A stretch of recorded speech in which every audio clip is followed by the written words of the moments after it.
மாவட்டம் விராலிமலையில் திங்கட்கிழமை தோறும் ஆட்டு சந்தை நடைபெறுவது வழக்கம்.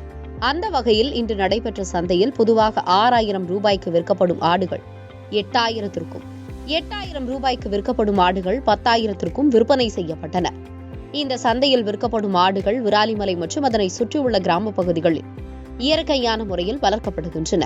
இந்த ஆடுகளை வாங்குவதற்கு தமிழகத்தின் பல்வேறு மாவட்டங்கள் மற்றும் புதுச்சேரியிலிருந்தும் வரும் இறைச்சி வியாபாரிகள் விராலிமலையில் முதல் நாள் இரவே வந்து தங்கியிருந்து ஆடுகளை வாங்கி செல்வார்கள்.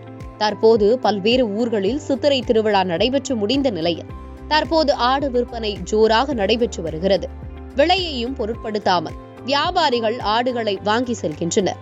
இன்று மட்டும் 1 கோடி ரூபாய்க்கும் மேல் ஆடுகள் விற்பனையாகியுள்ளன. விராலிமலை சந்தையில் கடந்த சில வாரங்களாக கலையிழந்த ஆடு விற்பனை தற்போது சூடுபிடித்து உள்ளதால் விற்பனையாளர்கள் மகிழ்ச்சி அடைந்து உள்ளனர்.